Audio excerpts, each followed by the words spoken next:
வணக்கம்.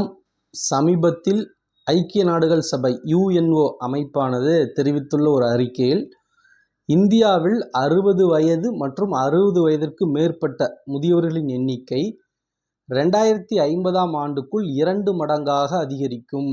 அதாவது இந்தியாவில் தற்போது 60 வயது மற்றும் அதற்கு மேற்பட்ட இந்த முதியோர்களோட எண்ணிக்கை பார்த்திங்கன்னா ஒரு 18 கோடி அந்த அளவில் இருக்குது.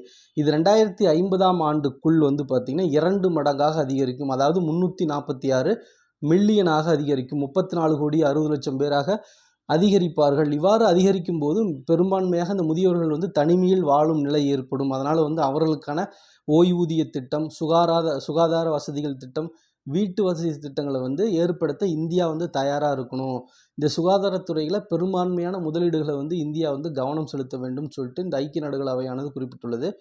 அது மட்டும் இல்லாமல் இந்த முதியோர்கள் எண்ணிக்கை அவங்க அதிகரிக்கும் போது அவங்களுக்கு வறுமை கண்டிப்பாக தனிமையில் வறுமை ஏற்படும். அதற்கான திட்டங்களும் இந்தியா வகுக்க வேண்டும் சொல்லியிருக்காங்க.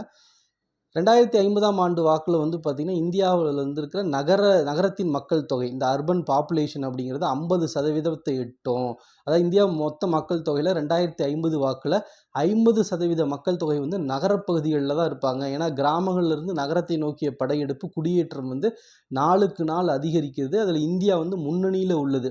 ஸோ அப்போ அந்த வகையில் பார்த்தா 2050 50% மக்கள் தொகை நகரப்பகுதிகளில் இருப்பாங்க. ஸோ அதற்கான கட்டமைப்பை வெகு விரைவாக ஏற்படுத்த வேண்டும். ஒரு கட்டமைப்பு ஏற்படுதுன்னா, மக்கள் குடியேற்றம் ஏற்படுதுன்னா அதை சுற்றி சுற்றுச்சூழல் குடியேற்றம் ஏற்படும். அதே வகையில் நிறைய நெருக்கடி, பாப்புலேஷன் டென்சிட்டின்னு சொல்கிற அடர்த்தி ஏற்படும் போது அந்த காற்று மாசுபாடு, நீர் மாசுபாடுன்னு சொல்லிட்டு பல இந்த சுற்றுச்சூழல் மாசுபாடுகள் ஏற்படும். இதெல்லாம் எதிர்கொள்ள இந்தியா தயாராக இருக்க வேண்டும் சொல்லிட்டு சமீபத்தில் பார்த்திங்கன்னா ஐக்கிய நாடுகள் சபை குறிப்பிட்டுள்ளது.